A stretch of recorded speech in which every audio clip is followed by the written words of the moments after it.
Good afternoon. I'm Mark Allen with Gaber.io, and I'm here today with Rahul Vijay, the head of tech deals and supply chain at Uber. Good afternoon, Rahul. How you doing? Doing well. Thanks for inviting me out, Mark. Thanks for joining us. Normally I do a lot of startups. I'd say almost everybody in the world knows about your company, Uber. So why don't we start with what you did before Uber? What's your history? Just give us a brief background of what you did up until this point. So did tech deals for other companies like Walmart.com, Atlassian, Cypress Semiconductors. I was in sales BD for a little while in tech. Before that, did some management consulting, but started with building stuff. I was a software engineer at Bank of America, hardware engineer at Dell. So been around, and also I sit on some boards of some startups and some big companies. So been around from building technology to consulting on technology to selling and now partnering with companies to get the best technology for Uber. Well, and I'm not going to ask you what Uber does because again, most people know. But why don't you tell us what you do for them as the head of tech deals and supply chain? So my team manages some of the key technology relationships that Uber has and our partnership with these tech companies.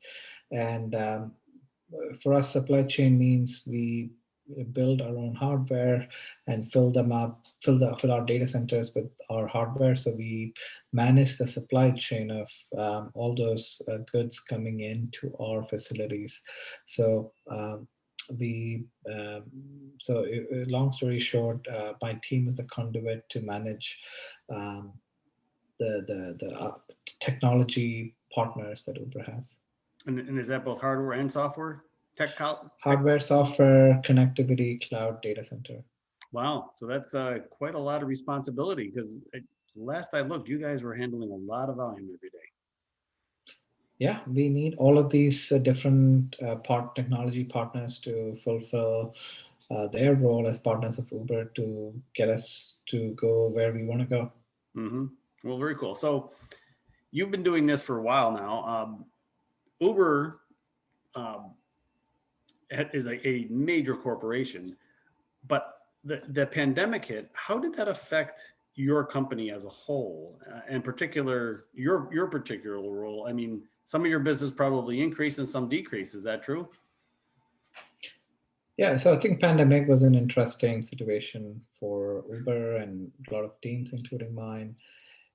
It's public knowledge that Uber rides business decreased significantly, but Uber delivery business, which includes Uber Eats, increased tremendously. So it was a sort of natural hedge between rides business and our mobility business and our delivery business.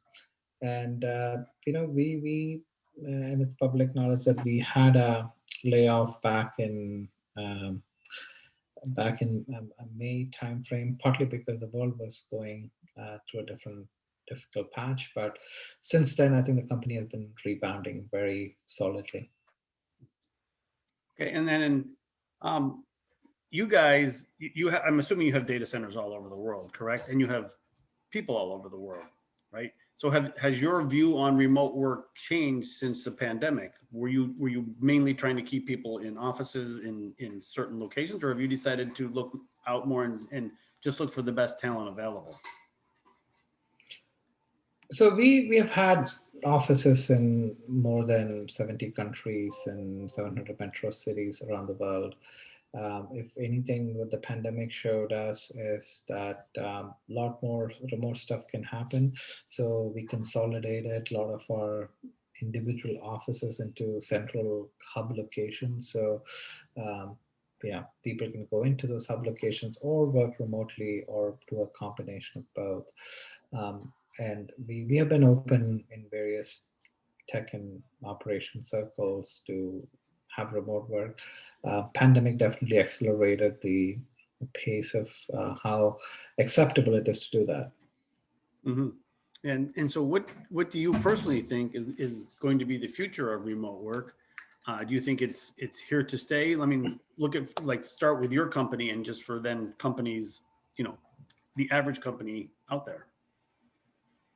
I don't speak for all companies or even for Uber for this, but my personal opinion is that people are more accepting of remote work right now. And I know not a lot of work can be done remotely. It requires teams and people to be in person.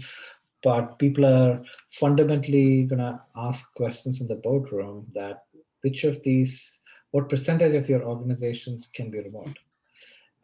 So it's always going to be a shade of gray, but I would assume that more and more of the work is going to get transformed to being worked remotely.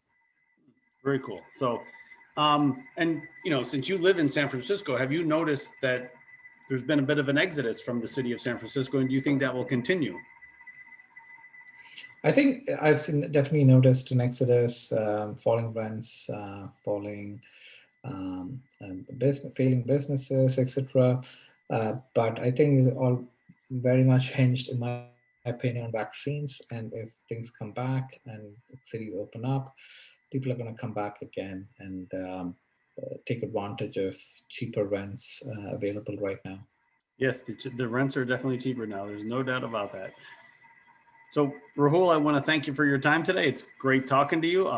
Normally, I say good luck to most companies, but I'm sure Uber is going to be around for many, many years to come. So, have a great 2021.